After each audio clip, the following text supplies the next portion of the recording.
You just realized your business needed to hire someone yesterday. How can you find amazing candidates fast? Easy. Just use Indeed. Stop struggling to get your job post seen on other job sites. With Indeed sponsored jobs, your post jumps to the top of the page for your relevant candidates, so you can reach the people you want faster. According to Indeed data, sponsored jobs posted directly on Indeed have 45% more applications than non-sponsored jobs. Don't wait any longer. Speed up your hiring right now with Indeed. And listeners of this show will get a $75 sponsored job credit to get your jobs more visibility at Indeed.com/ARTS. Just go to Indeed.com/ARTS right now and support our show by saying you heard about Indeed on this podcast. Terms and conditions apply. Hiring? Indeed is all you need.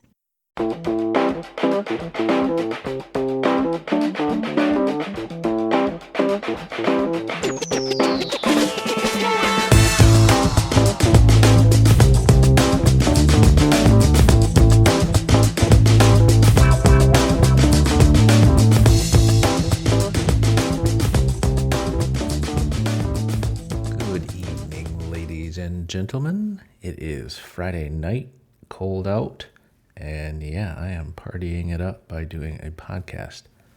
Yep, I like to live life on the edge. The glamorous life of the bachelor, world traveler, which means basically 2 miles to my office and 2 miles home. Sometimes there's a stop at a pizza joint. No pizza tonight, doing leftovers. I got a pork chop I got to finish up, but I got another suggestion for topic, and I think this one is a good one. It's a tough one. You guys haven't given me any really easy ones, but that's okay. I'm going through the list as I can. So this one is called holiday scheduling, and this one kind of hits home. I have some rather strong memories of this very topic, so it's timely. I haven't had a lot of time to think about it. I usually do these on a Saturday morning. But I am having company tomorrow. My friend Johnny and Matt and Beth are coming over. We're going to do some lunch, do a little snowblower transfer of physical custody, that type of thing. Why do a snowblower transfer, when it's semi-decent and warm? Let's wait till it's colder than shit and snowy. Right, Johnny? Mr. Planet Head, little fella. Anyway, we're going to talk about scheduling. That's a completely different kind of scheduling. This is about holiday scheduling. And what better time of year to talk about holiday scheduling than Christmas? I think that combined with Thanksgiving are the two toughest ones to coordinate with family. And this is a recent topic request, and it's timely. We're going to talk about a couple other holiday things here shortly. One being overrated holidays, and that's a good one. It's a tough one for me to do because I don't think Christmas is overrated. I think the expectations we put on Christmas are overrated. That's another topic. So holiday scheduling, here we go. For the purpose of this conversation, we're going to use Christmas because, man, there is no holiday that is more jolly, that is more immensely pressurized than Christmas. The expectations placed on people, by people, for people, on themselves, on each other. It's wild. And I remember it. I don't miss it. I miss the bits and pieces of it, but a lot of things I didn't take into consideration, especially when I was a kid. When I was a kid, it was wake up with mom and dad, you go downstairs. You may or may not have already gone downstairs to peek to see what Santa brought, but that's past the statute of limitations, so we just don't need to even go there. But yeah, I can remember my sister and I walking downstairs.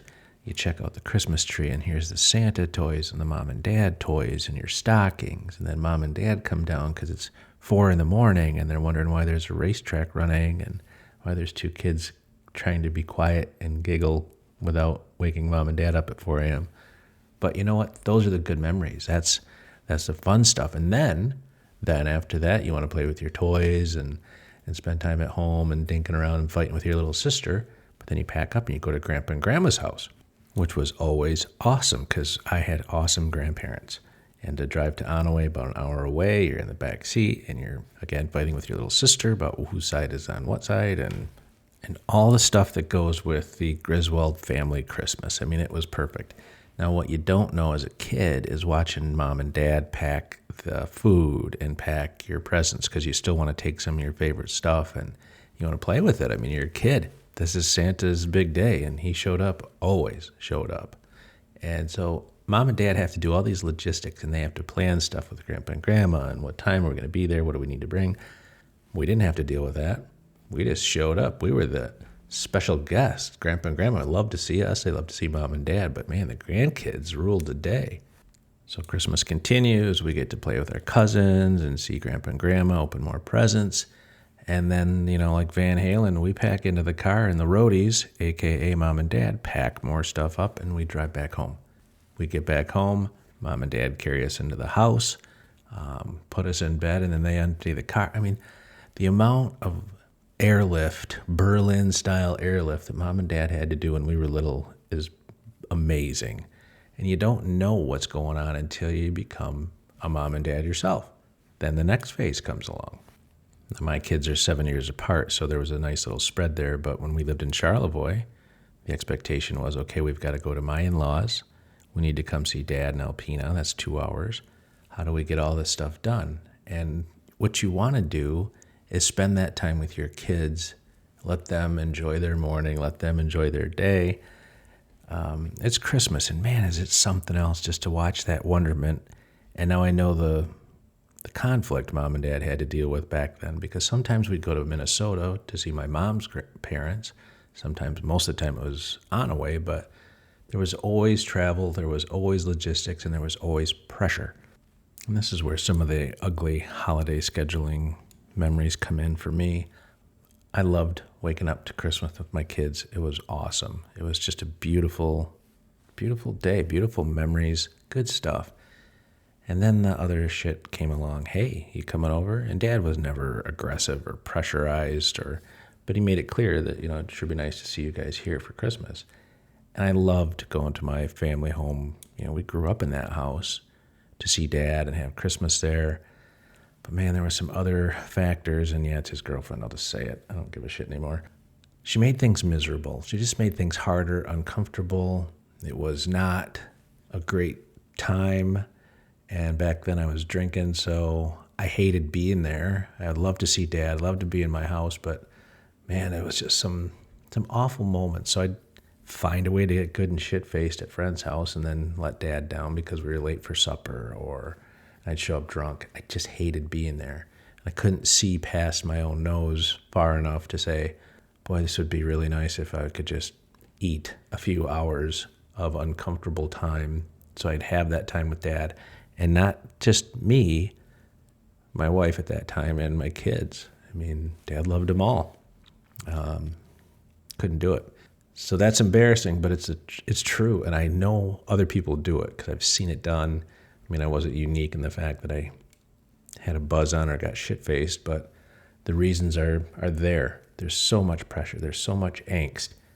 And that stinks because it's a fucking beautiful time of year. I mean, they dedicate an entire channel, Hallmark channel, to Christmas time. Why? Is it because it's awful and horrible and they show all the bullshit? Nah, some dude in a flannel shirt always gets the girl, whatever. But the point is, it's such a beautiful time of year. The reason for the season is beautiful. For some people, it's a religious moment. But it's time for family, and we put so much pressure on that one day. The 25th is such a big fucking day. 24th too, 25th. But my God, we can ruin anything by trying to make it perfect, can't we? And back then, my wife was very kind at that time and understood. So, one time we even stayed at Dad's, and I can remember Samantha looking at me and said, Daddy, how is Santa going to know where we are? And at that point, we kind of made a decision like, okay, let's make sure we're home so the kids can wake up to their presents from Santa. We'll have our morning deal, and then we can wander around after that. But still, the logistics and the expectations. Our grandparents were old when we were kids, but my parents weren't old when my kids were little. It didn't seem like it.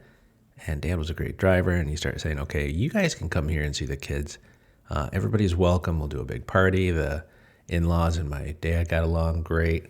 at that time, and there was no reason for it. So negotiations ensued. There was definitely some give and take on both sides, and it worked out fine. Do I wish there was more Christmases? Hell yeah. I think about that every Christmas now. And now, guess what else I get to carry at Christmas time? Some guilt for all the times I showed up shit-faced or didn't show up at all because I didn't want to, and my selfish ass didn't make the time. Now Dad's gone. There's no making up that time. It's just over. It's done. The clock stopped. How much time did I rob my kids of with my dad, and vice versa, dad with the kids? You think about that, and that guilt is heavy. And we talk about that all the time, how heavy it is. But it's true. It is heavy. And even though I know I can't go back and change it, I'll always wish that I could. There's lots of things I wish I could change. So what does that have to do with holiday scheduling? Everything. And here's why. Not one of us can control the past.